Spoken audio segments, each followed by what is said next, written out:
नमस्कार दोस्तों, आज की कहानी एक सिख भक्त की अनोखी कहानी। एक बार किसी एक नगर में एक साहूकार था। उसके घर में धन की कोई कमी नहीं थी, लेकिन कोई संतान ना होने के कारण वो बहुत दुखी था। संतान प्राप्ति के लिए हर सोमवार को व्रत रखता था। उसकी भक्ति देखकर एक दिन माँ पार्वती प्रसन्न होकर भगवान शिव से साहूकार की मनोकामना पूर्ण करने का निवेदन किया। पार्वती जी के आग्रह पर भगवान शिव ने कहा कि हे पार्वती, इस संसार में हर प्राणी को उसके कर्म का फल मिलता है और जिसके भाग्य में जो हो उसे भोगना ही पड़ता है।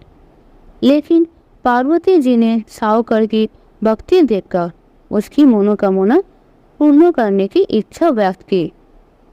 माता पार्वती के आग्रह पर शिवाजी ने साहूकार को पुत्र प्राप्ति का वरदान तो दिया, लेकिन उन्होंने बताया कि यह बालक 12 वर्ष तक ही जीवित रहेगा। माता पार्वती और भगवान शिव की बातचीत को साहूकार सुन रहा था, इसलिए उसे तो ना इस बात की खुशी थी और ना ही दुख। वो पहले की भांति शिवाजी की पूजा करता रहा। कुछ समय के बाद साहूकार की पत्नी ने एक पुत्र को जन्म दिया। जब वो बालक 11 वर्ष का हुआ, उसे पढ़ने के लिए काशी भेज दिया गया। साहूकार ने पुत्र के मामा को बुलाकर उसे बहुत सारा धन देते हुए कहा कि तुम इस बालक को काशी विद्या प्राप्ति के लिए ले जाओ। तुम लोग रास्ते में यज्ञ कराते जाना और ब्राह्मणों को भोजन दक्षिणा देते हुए जाना। दोनों मामा भांजे इसी तरह यज्ञ कराते और ब्राह्मणों को दान दक्षिणा देते काशी नगरी निकल पड़े। इसी दौरान रास्ते में एक नगर पड़ा, जहाँ नगर के राजा की कन्या का विवाह था। लेकिन जिस राजकुमार से उसका विवाह होने वाला था, वह एक आंख से काना था।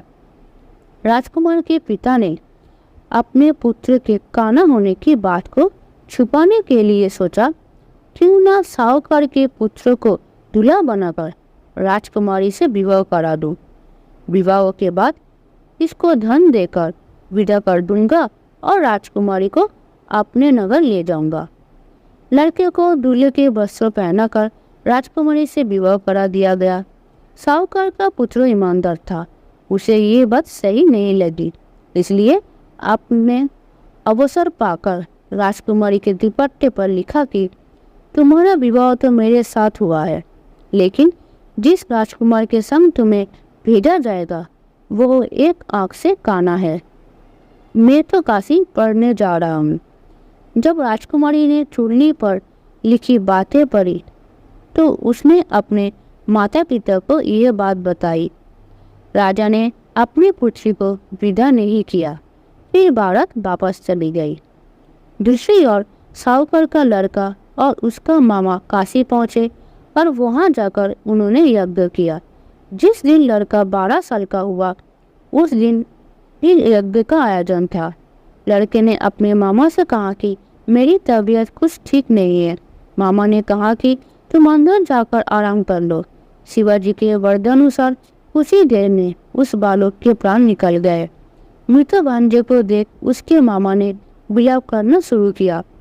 संयोगवश उसी समय शिवाजी और माता पार्वती उधर से जा रहे थे। पार्वती माता ने भोलेनाथ से कहा, स्वामी, मुझे इसके रोने का स्वर सहन नहीं हो रहा।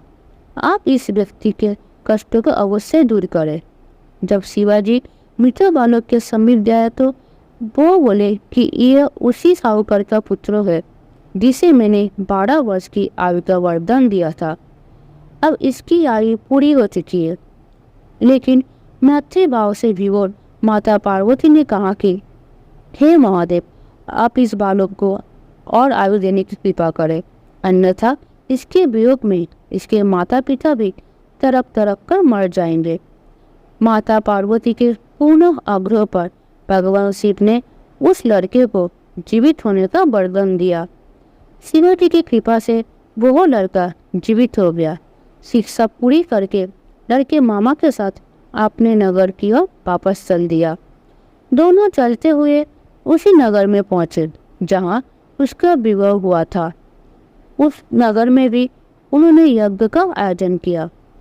उस लड़के के ससुर ने उसे पहचान लिया और महल में ले जाकर उसकी खातिरदारी की और अपनी पुत्री को विदा किया। इधर साहूकार और उसकी पत्नी भूखे प्यासे रहकर बेटे की प्रतीक्षा कर रहे थे।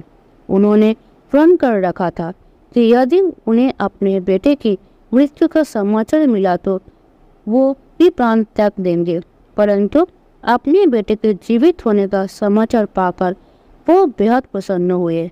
उसी रात भगवान शिव ने साहूकार के सपनों में आकर कहा, हे सृष्टि, मैंने तेरे सोमवार के व्रत करने और व्रत कथा सुनने से प्रसन्न होकर तेरे पुत्र की लंबी आयु प्रदान की है। इसी प्रकार जो कोई सोमवार व्रत करता या कथा सुनता और पढ़ता है उसके सभी दुख दूर होते हैं और सभी मनोकामनाएं पूर्ण होती है।